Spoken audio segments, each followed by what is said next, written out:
मस्जिदों में लगे लाउड स्पीकर को लेकर फिर मुद्दा उठा। किरीट सोमैया ने कहा, पुलिस से अवैध लाउड स्पीकर हटाने की मांग की। इस मुद्दे पर महाराष्ट्र समाजवादी पार्टी के प्रमुख अबू आजमी ने विरोध जताते हुए सड़कों पर उतरने की चेतावनी दी।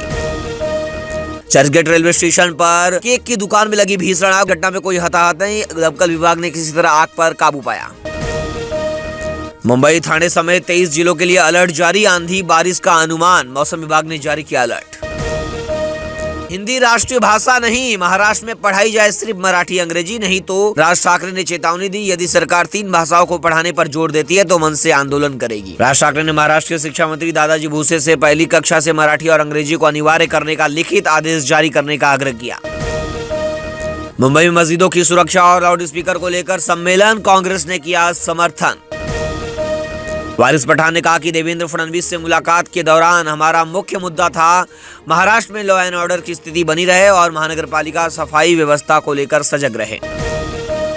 मुंबई और महाराष्ट्र में अडानी के पास गिरवी, विजय वडेट्टीवार का विस्फोटक बयान। कांग्रेस नेता विजय वडेट्टीवार ने कहा, मुंबई और महाराष्ट्र अडानी के पास गिरवी।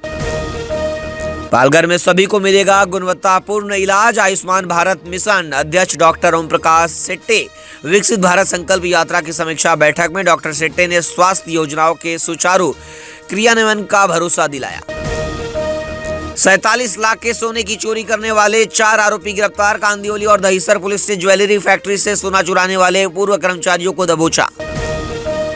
महाराष्ट्र के अमरावती के मेलघाट में लगभग 3.8 तीव्रता का भूकंप महसूस किया गया। जलगांव तक महसूस हुए झटके। बीते 9 महीने में दूसरी बार आया भूकंप, कोई जनहानि या नुकसान की खबर नहीं। बकरीद पर विवादों के बीच आदित्य ठाकरे ने सरकार की दखलंदाजी पर सवाल उठाते हुए कहा, त्योहारों में रोक लगाने की बजाय सरकार किसानों और आतंकी मामलों पर ध्यान दे। पुणे शहर के सभी 10 सीवेज ट्रीटमेंट प्लांट में कोरोना वायरस पाया गया, जिससे संक्रमण बढ़ने की आशंका जताई गई। मुंबई, महाराष्ट्र में तेजी से बढ़ रहा कोरोना। वेस्टर्न रेलवे मुंबई में चाहे कितनी भी हो बारिश, नहीं थमेगी पश्चिम रेलवे लोकल ट्रेन की रफ्तार। लोकल ट्रेनों के लिए बना खास प्लान। पालघर बनेगा चौथी मुंबई, वार्डवन पोर्ट क्षेत्र में होगा विकास। बुलेट ट्रेन और कोस्टल रोड का विस्तार होगा, सीएम देवेंद्र फडणवीस। मुंबई में इन्वेस्टर समिट के दौरान सीएम ने बताया कि राज्य सरकार पालघर तक बुलेट ट्रेन और कोस्टल रोड पहुंचाने की योजना पर काम कर रही है। अब आम यात्रियों को तत्काल टिकट आसानी से मिलेगा। पहले 10 मिनट सिर्फ आधार ओटीपी से कर सकेंगे बुकिंग, कालाबाजारी कम होगी। मुंबई में अवैध रूप से रहने वाले 2 बांग्लादेशी महिलाएं दोषी करार, 5 महीने की सजा और जुर्माना। महाराष्ट्र में इस साल कोरोना से 14 मौतें, एक दिन में 86 एक्टिव केस मिले, सबसे ज्यादा मुंबई में।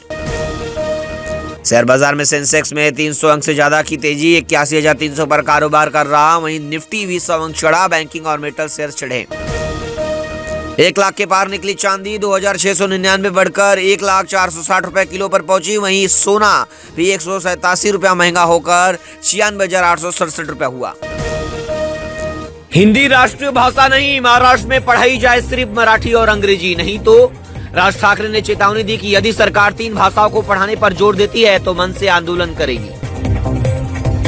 राज ठाकरे ने महाराष्ट्र के शिक्षा मंत्री दादाजी भुसे से पहली कक्षा से मराठी और अंग्रेजी को अनिवार्य करने का लिखित आदेश जारी करने का आग्रह किया है। मुंबई में मस्जिदों की सुरक्षा और लाउड स्पीकर को लेकर सम्मेलन, कांग्रेस ने किया समर्थन। वारिस पठान ने कहा कि सीएम देवेंद्र फडणवीस से मुलाकात के दौरान हमारा मुख्य मुद्दा था कि महाराष्ट्र में लॉ एंड ऑर्डर की स्थिति बनी रहे और महानगरपालिका सफाई व्यवस्था को लेकर सजग रहे।